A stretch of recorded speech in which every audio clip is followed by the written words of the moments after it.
KG, hit it. Is everybody sitting? Oh, they're all sitting down. Okay. What do you call a cheese that isn't yours?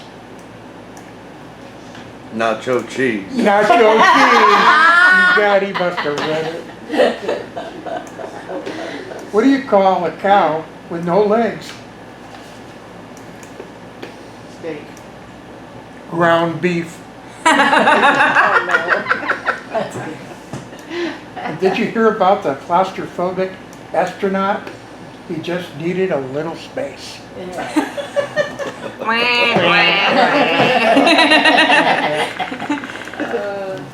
Okay, so today we're going to look at Numbers chapter 13. We're continuing the goodness of God. And this one is interesting to me because it shows the danger of perception. That if it's not aligned with the Lord's, it can really get you into trouble and it can be costly. And so in verse 1 of Numbers 13, we're going to read down to verse 3. It says, "And the Lord spoke to Moses, saying, Send men to spy out the land of Canaan, which I am giving to the children of Israel. From each tribe of their fathers you shall send a man, every one a leader among them." So Moses sent them from the wilderness of Paran according to the command of the Lord, all of them men who were heads of the children of Israel. So what's fascinating right off the bat is we know these spies were leaders. They weren't, just someone they randomly picked. These were people leading the nation, the different tribes. And so they go out, they spy the land, they come back, and in verse 17, it says, he's giving them instructions, I guess. He says, "Moses sent them to spy out the land of Canaan and said to them, Go up this way into the south and go up to the mountains and see what the land is like, whether the people who dwell in it are strong or weak, few or many, whether the land they dwell in is good or bad, whether the cities they inhabit are like camps or strongholds, whether the land is rich or poor, and whether there are forests there or not. Be of good courage and bring some of the fruit of the land." Now the time was the season of the first ripe grapes. So they went up and spied out the land from the wilderness of Zin as far as Rehob, near the entrance of Hamath. And they went through the south and came to Hebron and a bunch of other cities. The descendants of Anak were there. Now Hebron was built 7 years before Zoan in Egypt. So that's important for the author to put that in there. Then they came to the valley of Eshcol, and there cut down a branch with one cluster of grapes, and they carried it between two of them on a pole. They also brought some of the pomegranates and figs. The place was called the Valley of Eshcol because of the cluster which the men of Israel cut down there, and they returned from spying out the land for 40 days.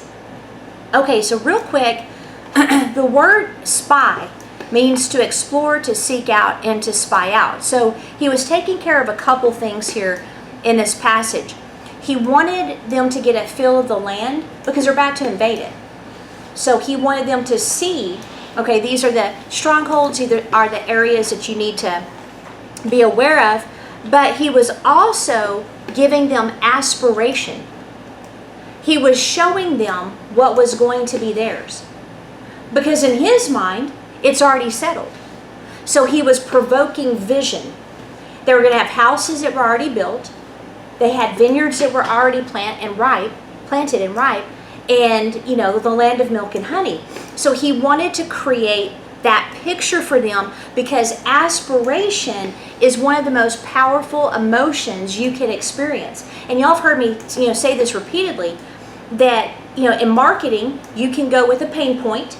You can tell people the cost of not doing business with you or not purchasing your product or service. But the most powerful marketing tool is aspiration. Showing people who and what they can be and have is something that will actually spur them to action. But the perception has to be correct or they will not see the picture that you're trying to give them. Okay, it's the same thing with the Lord. All through the Bible, he tells us who we are. But if your perception is incorrect, you don't even see it. You're only going to see the past. And the word aspire, now this is in the dictionary, not in the Hebrew, means to long, aim, or seek ambitiously, be eagerly desirous, especially for something great or of high value. In Latin, it means to breathe upon. Thought that was interesting. And it also means to pant after. So it's hard to really aspire after something that you don't know exists. You know, it's like a picture's worth 1,000 words. The Lord's been telling them what He's taking them to, but they didn't yet have a picture of it until they went in and saw it. First you aspire, then you perspire. So, the Lord sent the spies in to, number one, show them that what He had promised was real, and two, to evoke aspiration. He was breathing upon them desire, which literally means of the Father. And that's why I say that desire is the source of all motivation. Desire is the source of all discipline. You have to create desire on the inside through aspiration, or you will never accomplish those things that you want to accomplish. Even when I'm counseling clients, I tell them, because they're like, well, I should do this, or I need to do that, or I wish I had more discipline, or I wish I had more motivation. I tell them all of that's a fallacy. All of it. You have to start with desire, and the way you evoke that is through vision. Okay? So you have to see it, and you have to combine that with faith. So they were at the finish line. The journey, like the Exodus, was traumatic. It was not fun. You know, even though they lived in the land of Goshen, they were having to make more bricks. There was uncertainty. There was persecution. There was increased pressure and heat. And so the Lord, you know, He carried them through that. He protected them, but their soul was still traumatized by the birthing of a nation. All right? So then they go through the wilderness and they get to their destination. On the way, they fought 38 battles. Okay? So they were getting toughened. See, people think, oh yeah, you know, God shows them a promise, woohoo, you know, and then everything that possibly could go wrong occurs, and everything that you could think of that is coming against you happens when you're overwhelmed with every kind of difficulty. And so people think, well, maybe I didn't hear right, or maybe the prophetic word was wrong, or whatever it is. No. You're exactly where you're supposed to be, because those difficulties are meant to prepare you for what you're about to enter. Lean, strong, and ready to possess the promise. It's going to be the same thing at the end of the age. That's why we have to focus and ask God for vision of what is to come. Study the Word, because there's never going to be, from this point on, guys, anything that's going to have a semblance of normality. Every single generation is going to have to preserve this country, and every single country is going to have to resist the agenda of the global elitists until the Antichrist shows up. Okay? So we're never not going to need vision, and the vision is Jesus Christ and His rule. So whenever you start feeling that pressure of things going wrong, that's where you find those songs that evoke aspiration. That's where you find the scriptures that evoke aspiration. And that's where you get around people who say, this is who you are. You're not that, you're this, right? So that's what He was trying to do. They're at the finish line. They've been in slavery for 400 plus years. They're about to own their own land, their own homes. All that God promised was there. This was it. Now, He sends out leaders, because leaders are supposed to be brave. Leaders are supposed to cast vision. And the word leader literally means a prince. Okay? So it's this word that means to lift and to carry. So that gives us an idea that any true leader is going to lift you, and they're going to carry you at times. And what that means is, again, they're going to be like aspiration, desire. This is who you are. They're going to cast vision for you so that you can fulfill your call. Now, there are hirelings that appear to be leaders, but typically with those you have control, They don't believe in you. The only thing they believe about you is that you're going to mess up. Okay? That's a typical pastoral setting that we see in churches, right? And so that, or, Government. yes. Deplorables. Are you a deplorable? Yes, I am. Yes, ma'am. Or they will also not help you fulfill the reason you were born, because you know, right, that you're supposed to be there to fulfill the vision of the house. Okay, so once you care about my vision for the house, then I will be concerned with yours. That's a bunch of crap. Now, Jesus came to fulfill the assignment Father gave him, which included equipping and training 12 men who were going to carry on his work and then multiply it after he was gone. So yes, you can be concerned with the vision God gives you, but if you're a true leader, you will build up and you will carry others on the momentum of your faith in them to do what they were born to do. Okay, so that's why we have to be really focused on that and not become so obsessed with our own deal if we're leaders. So a leader is one who will inspire courage, loyalty, and a we can do this attitude. So he told the leaders, obviously, hey guys, you're about to go into enemy territory, so be of good courage. You know, you're gonna have to have some courage here, because you're gonna see things, right, that will disturb you. So that means to be strong, courageous, and overpower. Overpower what? Not the enemies on the outside, the ones on the inside.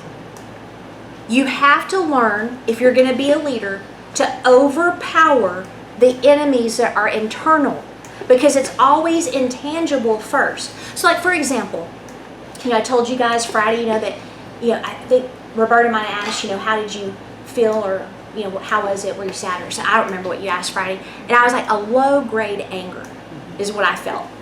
So I was like, but why? Like not toward any people. It wasn't that. And I'm like, what is that? Because I need to overpower that emotion. And so when I got up that next morning, the Lord said, you hate wasting time. And I was like, oh, yes. Now, I wouldn't say all of it was a waste.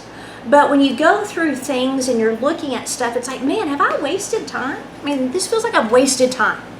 And so anyway, then Monica, my friend, called. She's in town and didn't want me to find out that she was in town, and she didn't say hello.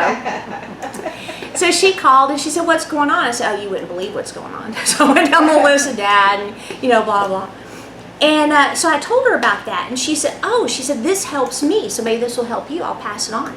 She said, whenever you feel that agitation on the inside, so whatever it is, whether it's anger or anxiety, or you feel like you've done something that maybe you've wasted time or wasted money or whatever your core values are, which I hate wasting time and wasting money. She said, make a list of all that God has done. And all the things you've learned, all the things that he's done. That way you can carry those things into the next season, that you can leave all that behind. Then she said, and this is just a season. You know how you have like fall and winter? And I'm like, that's exactly what Kathy talked about. And so I was laughing, and then I said, guess what? So I told her about that word. But the internal struggle is what you have to overcome. And as a leader, that's extremely important, because we all have stuff we're going through. We all have stuff that will bother us or anger us or make us sad. But as a leader, your job is, you can be transparent, but is to definitely overcome and overpower those things so it doesn't stop you in your tracks and then hurt other people.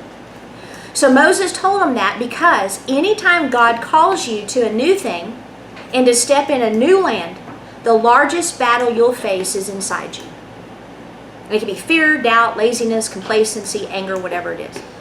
You must win the battle over self before you can win the battle of life. Always. And that's the purpose of challenges. That's why we go through them. Now, I'm not talking about sickness, and I'm not talking about car wrecks or any of that stuff. Nothing that Jesus died for am I referring to. Okay?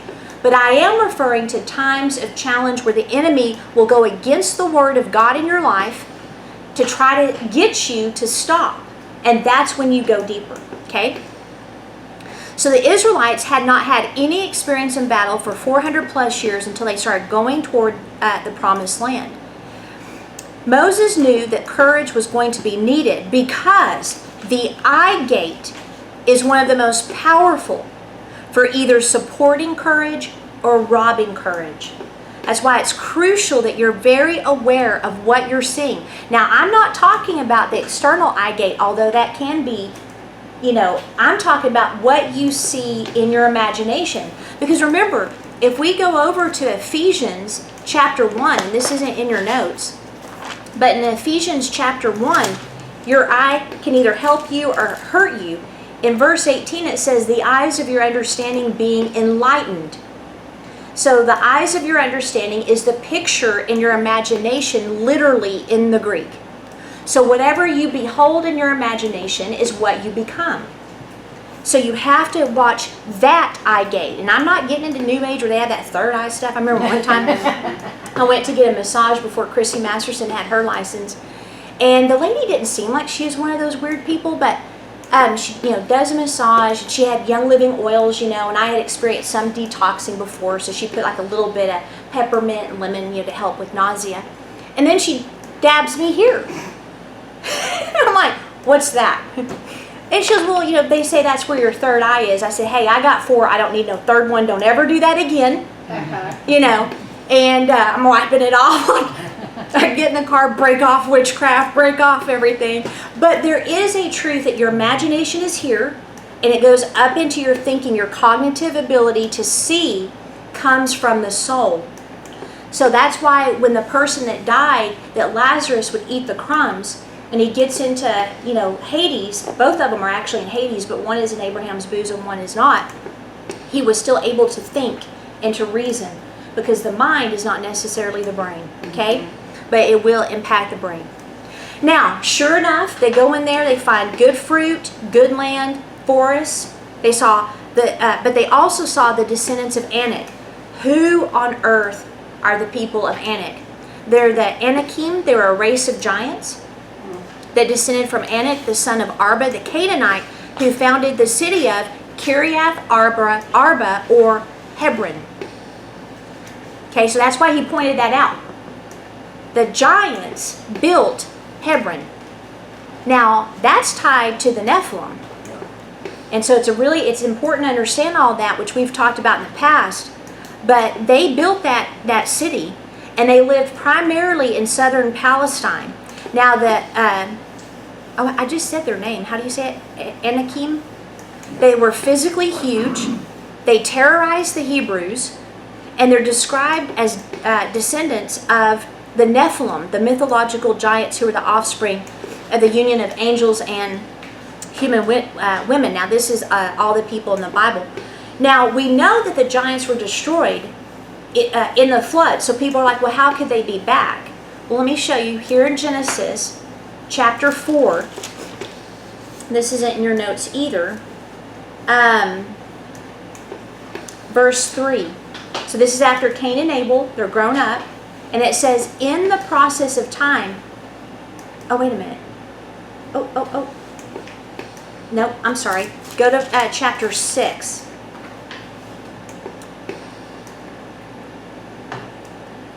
Verse 4. There were giants in the earth in those days. That word giants is Nephilim. And also afterward. So it happened again. Okay. So races of giants kept being repeated. And again, if you look at the mission of the Israelites was to kill giants. So before you think that God is into genocide, if you look at all the people groups that he destroyed, that he said destroyed them, even their animals, they were giants. Okay? And then he said don't go after, I think, Edom, because Edom was also killing giants. So he's like, leave them alone right now. Yeah. Now later they betrayed their own brothers because the Edomites were descendants of Esau. And so the Lord's like, there's an ancient hatred there, therefore I'm going to wipe you out completely. But when they went into the promised land, their purpose was to destroy giants. Guess what? Our purpose is to destroy giants. Now we know that Nephilim, when they died, they became demons. And so when you're fighting demonic spirits, you're fighting Nephilim spirits. But also, as we've learned in the past, when the Lord took he took his disciples to Caesarea Philippi during that major holiday in October, where even debauched Romans were embarrassed by what all was going on. He took them to the gates of hell. He took them to the very location that these watcher angels decided to sleep with women, and they made this whole covenant. And so when the Lord went there and Peter said, "You are the Christ," it was on. You can watch from that point on the intensity of the warfare against the Lord. Okay? Because he's like, "I'm after you guys. Y'all are the ones that opened the gates to intense evil that would not have been opened up except for this incident here in Genesis chapter 6. Okay? So that's why I wanted to point that out, because the assignment has not changed. It's just now on a spiritual level versus an actual physical, and maybe physical later, I don't know. Now in Deuteronomy 9, 1 through 3, I want to read this. It says, "Hear, O Israel, you are to cross over the Jordan today and go in to dispossess nations greater and mightier than yourself, cities great and fortified up to heaven." So these were huge cities because they were for giants. "A people great and tall, the descendants of the Anakim, whom you know and of whom you heard it said, who can stand before the descendants of Anak? Therefore understand today that the Lord your God is He who goes before you as a consuming fire. He will destroy them and bring them down before you. So you will drive them out and destroy them quickly, as the Lord has said to you." If God gives you an assignment, the only way it's going to fail is you. Okay? So He's saying, "I've anointed you and I've given you power to go after giants that people said, who can destroy them?" The Lord's like, "I will through you." Okay? So that's important, because again, the internal battle can skew how you view that. So we're assigned to do the impossible. But interestingly, the word giant here is not Nephilim, it's Rephaim. So it's an old race of giants. The Anchor Yale Dictionary defines them as descriptions of the dead in the underworld, by the way. Actually, in the way it sounds like, is that some sources said that they actually don't experience death, they just go down into the underworld still alive. That's kind of interesting. I'm not sure about that, but I did find that definition. But it's also a reference to a group or nation of giants or warriors. The Bible Dictionary also says Og was the last of the Rephaim, possibly in regards to the ethnicity aspect, because we later see giants in David's time. The author also wants us to know that these guys built Hebron before Zoan was built in Egypt, and that was built in the 1st millennium BC. God is very patient. He's watched these guys multiply. He's watched them, build cities. What was happening? Their globalist agenda was threatening all of humankind. Make hybrids out of everybody. Yes. If the giants weren't destroyed, there would have been no human race. That's right. So we have the same assignment. Okay? So that's why it's so important to understand these things, because it may seem like a rabbit trail, but it's actually not. We got to know what our assignments are, and to be very clear and have precision and power, like Kathy was saying Friday. So obviously they're intimidating the Israelites. Like when I read how jacked up things are because of Davos and the World Economic Forum and everything that's going on, I'm like, where do you even start? This is overwhelming.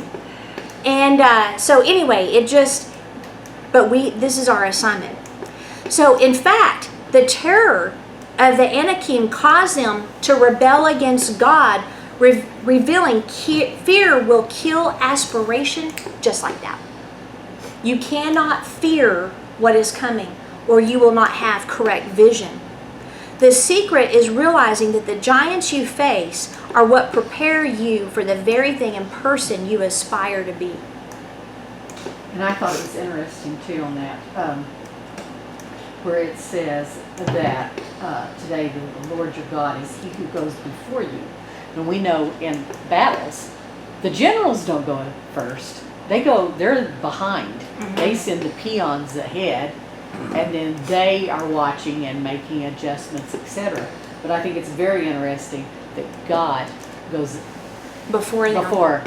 and then. And some didn't know, because like Washington, he was at the Yeah. front lines. Some of the Civil War But that's pretty much generals, the general. yeah, you they know. surveil and Yeah. or survey, and they're checking out things and Yeah. positioning troops, because they have to have a bird's eye view, Right.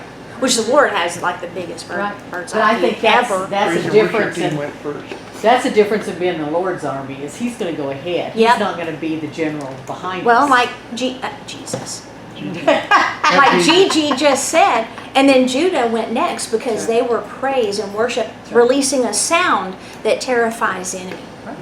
Yeah, that's cool. Okay, so the Israelites spied for 40 days, which speaks of testing. Are you going to believe what you see, hear, and think, or are you going to believe God? And know this, the very thing that is sparking or trying to spark fear in you can seem old and immovable, meaning it's been around for so long that it can almost seem impossible to overcome or change. Okay? Now, in Luke 4, 1 through 2, as far as like the 40 days, we see that Jesus was filled with the Holy Spirit. He returned from the Jordan, which they're about to cross the Jordan to go in, okay? So Jesus returned from the Jordan when he was baptized, and then the Spirit led him into the wilderness.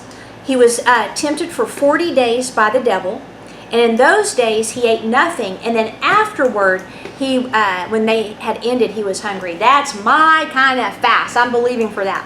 Okay, get this. In order to be tempted, Jesus had to consider each temptation. I had not considered that. Yeah, he couldn't just instantly dismiss it. He had to consider it, and then he responded with the word.